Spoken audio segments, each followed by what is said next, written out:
छुपा हुआ हर नारी में जो नहीं देखने में आता है, नारी के आगे शूरवीर,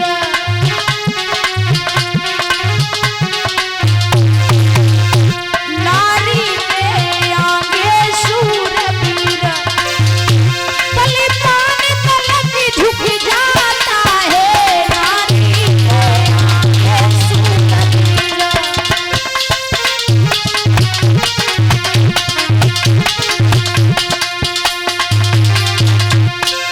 ऐसा ही नहीं प्यारे भक्तों, क्या देखा इंद्र अहिल्या में, प्याही अपनी छोड़ी नारी, क्या देखा नीच चंद्रमा ने,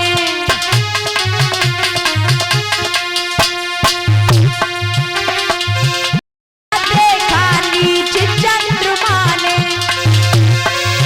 बुरे किले की भागो नारी, क्या देखा नीच चंद्रमा ने।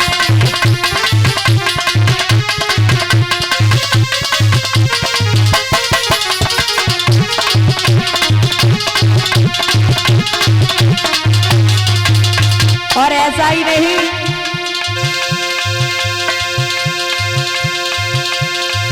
अरे विश्वामित्र मेने नाम लिया जग।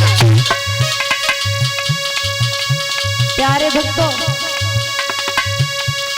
देवताओं की तो बात छोड़ो, ऋषियों की तरफ देखो।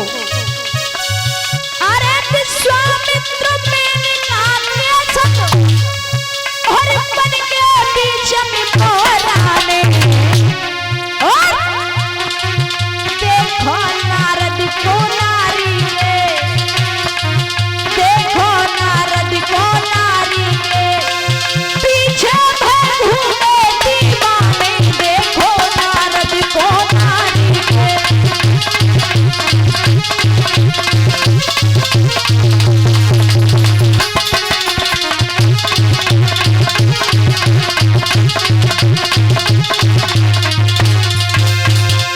भैया, जैसे ही विश्व मोहिनी को आता हुआ देव ऋषि नारद ने देखा, हाथ को तो पकड़ लिया, लेकिन तकतकी लगा करके विश्व मोहिनी की तरफ देखते रहे।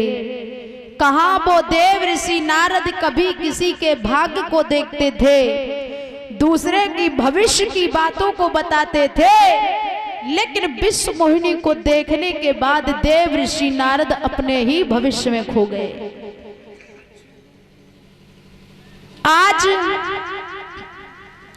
देव ऋषि नारद मन में विचार करने लगे, अभी तक मैंने शादी का विचार नहीं किया, लेकिन अब मैं शादी करूंगा, और करूंगा तो इसी लड़की के साथ भी करूंगा, लेकिन करूं कैसे? मैं तो इतना सुंदर भी नहीं हूं जो विश्व मोहिनी देखते देखते हमारे जयमाला डाल दे।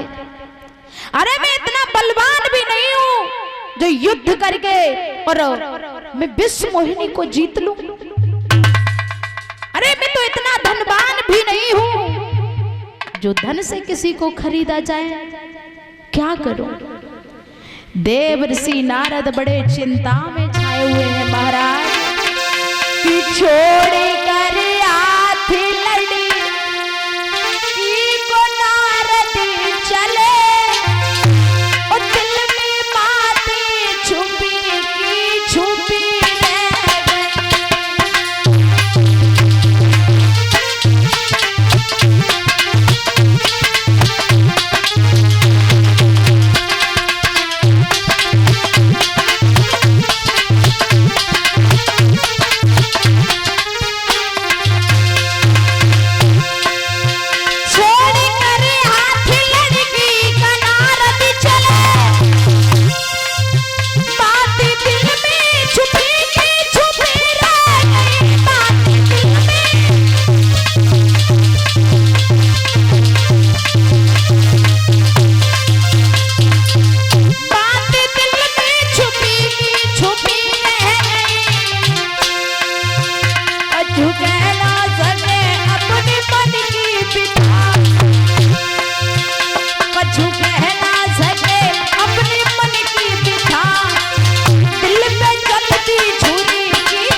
विश्व मोहिनी को देखने के बाद अपने ही भविष्य में खो गए।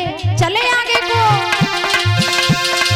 बाजा पीड़ा की धुनी और नारायण के घोड़ा श्वास उनकी रुकी थी रुकी रह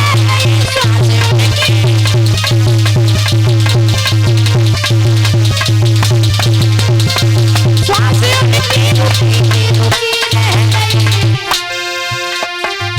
कछु कह ना सके अपने मन की बिता दिल में चलती छुरी की छुरी रह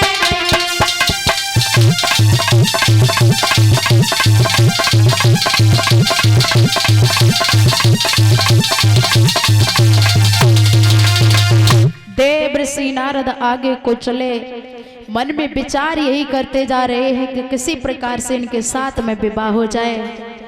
मैं आज भगवान विष्णु के पास में जाऊंगा और उनसे सुंदर होने का वरदान प्राप्त करूंगा। देव ऋषि नारद भगवान विष्णु के पास में पहुंचे। भगवान को तो पहले से ही पता चल चुका था कि ये देव ऋषि नारद वही हैं जो हमसे कह रहे थे मैं बाल ब्रह्मचारी हूँ, लेकिन विश्व मोहिनी को देखने के बाद में ये अपने बाल ब्रह्मचारी से, अपने ब्रह्मचर्य से ये डिग गए हैं। तो महाराज ने आता हुआ देखा, कहो देव ऋषि नारद आज कैसे आए? बोले हैं प्रभु मैंने तुमसे कभी कुछ नहीं मांगा और आज हम मांगेंगे, मुझसे मना मत कर देना। भगवान बोले कि मांगा तो है नहीं, तुम पहले ही से ऐसे विचार क्यों सोचने लगे? बोले महाराज बात यह है ना कि मैंने अभी तक तुमसे कुछ नहीं मांगा, लेकिन आज अगर मैं जो भी मांगू मुझे दे देना। भगवान बोले बिल्कुल दे दूंगा, मांग लीजिए क्या चाहते हो। देव ऋषि नारद ने कहा कि प्रभु मुझे सुंदर बना दो। अब भगवान ने मन में विचार किया है कि देव ऋषि नारद अपनी रास्ता से बिल्कुल विपरीत जा रहे हैं। देव ऋषि को अभिमान भी पहले था, लेकिन वही अभिमान विश्व मोहिनी को देखने के बाद में चूर चूर हो गया। भगवान ने कहा कोई बात नहीं, हम आपको सुंदर बना देंगे। तो भगवान ने आज देव ऋषि नारद के शरीर को तो बड़ा सुंदर बना दिया, लेकिन मुंह बंदर का लगा दिया। अब भैया शरीर को देख देख के देव ऋषि नारद बड़े खुश हुए रे, सोचने लगे अब तो विश्व मोहिनी देखते ही देखते जयमाला डाल देगी। अरे सब राजाओं से सबसे सुंदर मैं लग रहा हूँ, हमारे हाथ देखिए, पैर देखिए, मेरा शरीर देखिए कितना सुंदर गोरा चट्टा है, और विश्व मोहिनी अब तो तनिक देर नहीं करेगी, देखते ही देखते हमारे गले में जयमाला डाल देगी और मैं विश्व मोहिनी को लेकर के उड़ जाऊंगा। महाराज मुंह की तरफ नहीं देखा कि बंदर जैसा लगाए हुए हैं। अब चले आगे को, शरीर को देख देख के फूले नहीं समा रहे हैं, जा करके वहां पर बैठ गए जहां विश्व मोहिनी के स्वयंवर की तैयारियां हो रही थी। सब राजा लोग विराजमान हैं, एक जगह पर बैठ करके सब राजाओं के पास में देव ऋषि नारद भी बैठ गए। मन में विचार करने लगे ये तो बिल्कुल बेकार लग रहे हैं हमारे सामने, हम तो बड़े सुंदर हैं और विश्व मोहिनी हमारे ही जयमाला डालेगी। लेकिन भगवान ने इधर क्या किया, राजा का भेष धारण किया, और राजा का भेष धारण करने के बाद में भगवान सब राजाओं के बीच में जाकर के बैठ गए। विश्व मोहिनी उधर से जयमाला लेकर के चली। विश्व मोहिनी जब आगे जयमाला लेकर के चली है, विश्व मोहिनी ने देव ऋषि नारद की तरफ सिर्फ एक बार देखा, दोबारा देखा ही नहीं, आगे चली गई। देव ऋषि नारद कहने लगे अबे क्या हुआ, अबे लौट के आएगी तब देखेगी, तब जयमाला डालेगी। लेकिन विश्व मोहिनी आगे को चली गई, जा करके जहां पर भगवान बैठे थे भगवान के जयमाला डाल दी। और जैसे ही भगवान के जयमाला डाली, देव ऋषि नारद खड़े हो गए। हे लड़की, तुझे तो रूप की पहचान नहीं है कि इतने राजाओं में सबसे सुंदर कौन है? अरे इतने राजाओं में सबसे सुंदर मैं हूं मैं, और तूने मेरी जयमाला नहीं डाली। शंकर जी के दो गण वहीं पे खड़े थे, दोनों कहने लगे महाराज जी बताओ कहूं तुमने शीशा में मुंह देखो?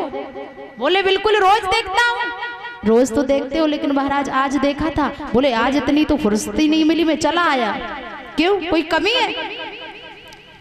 ठहरे हुए पानी में जिस समय झांक करके देखा है महाराज देव ऋषि नारद ने, तो शरीर तो बड़ा सुंदर है लेकिन मोह बंदर का लगा हुआ है।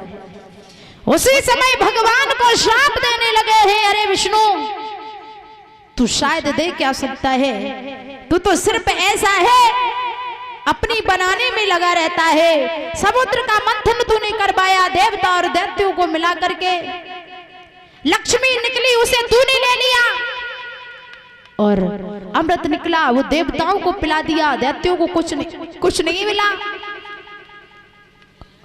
और हम तुम्हें श्राप दे रहे हैं कि आज इस लड़के के पीछे हमें भोजन अच्छा नहीं लगा, मैं तुम्हें श्राप दे रहे हैं कि इसी लड़की के पीछे तुम भी बन बन भटकोगे। और रही बात बंदर के मोह लगाने की, तो मेरा ये भी श्राप सुनते जाओ कि आपने आज मेरे बंदर का मोह लगाया, मैं तुम्हें श्रापित करता हूं कि यही बंदर तुम्हारी रक्षा करेंगे, तभी तुम सफलता पाओगे। प्यारे भक्तों, जैसे इन शब्दों को सुना है, भगवान तो खड़े हैं, शंकर जी के दोनों गणों को श्राप दिया है देव ऋषि नारद ने कि पापियों तुमने मुझे पहले क्यों नहीं बताया, हम तुम्हें श्राप दे रहे हैं कि दोनों के दोनों राक्षस हो जाओ। प्यारे भक्तों, देव ऋषि नारद के ऊपर भगवान का चक्र जो था वो जब हटा है तो देव ऋषि नारद भगवान के चरणों पर गिर पड़े। अरे प्रभु ये मैंने क्या बोल दिया, मैंने तुम्हारे लिए इतने अपशब्द कह डाले, मैंने आपको श्राप दे दिया, मेरा श्राप ये वापस हो जाए। भगवान कहने लगे श्राप तो अब वापस नहीं होगा। एक बात का ध्यान रखना प्यारे भक्तों, देव ही ऋषि नारद का हर युग में कोई न कोई कुआरा जरूर रहा है।